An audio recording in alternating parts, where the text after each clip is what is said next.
यह एक बहुत पुरानी कहानी है। एक बार एक घंघोर जंगल में एक इच्छा पूर्ति वृक्ष था। यह एक ऐसा पेड़ था जिससे जो मांगो वो मिल जाता था। इस पेड़ के बारे में बहुत कम लोगों को पता था और यह बहुत घने जंगल में था, इसलिए वहां कोई जाता भी नहीं था। एक बार एक आदमी वहां से गुजर रहा था। उसे इस पेड़ के बारे में कुछ भी पता नहीं था। चलते चलते उसे जब थकान महसूस हुई तो वह संयोग से उसी पेड़ के नीचे विश्राम करने लगा। उसने सोचा कि थोड़ा आराम करके तब आगे बढ़ूंगा, और वह आराम करने लगा और उसे ऐसी नींद आ गई कि वह सीधे रात को ही उठा। तब तक आसपास अंधेरा हो गया था। अब उस आदमी ने सोचा कि अब मुझे यहीं रात बितानी पड़ेगी, और अब उसे भूख लगने लगी।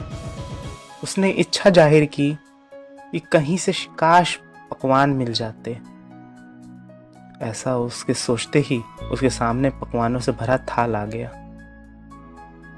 और उसे बहुत भूख लग रही थी, इसलिए उसने सोचा ही नहीं कि यह पकवान आया कहाँ से, और उसे वह खाने लगा।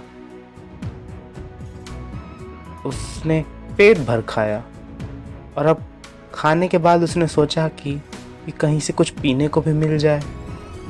तभी तुरंत उसके सामने शरबत के 2 गिलास आ गए। वो बहुत खुश हुआ। उसने यह भी नहीं सोचा कि यह सब आ कहाँ से रहा है, और अब उसने सोचा कि काश कहीं से एक तकिया भी आ जाता तो थोड़ा मैं आराम कर लेता, और तकिया भी उसके पास आ गया। अब वह तकिया सिरहाने रखकर विश्राम करने लगा और फिर सोचने लगा कि ये सब हुआ कैसे। उसका दिमाग अब काम करने लगा।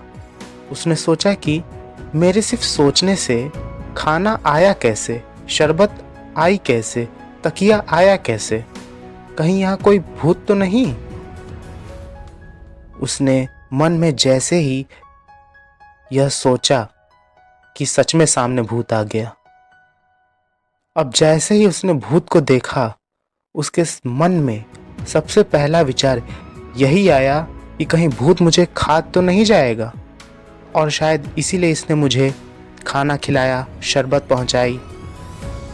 बस उसने ऐसा सोचा कि भूत ने उसे खा लिया, क्योंकि वह इच्छा पूर्ति पेड़ था।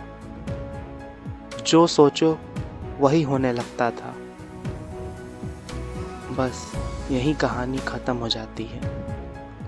पर यह कहानी उस आदमी की नहीं, बल्कि हम लोगों की है, क्योंकि जो हमारा दिमाग है वही इच्छा पूर्ति पेड़ है, और जैसा हम सोचते हैं दिमाग वैसा ही करता है।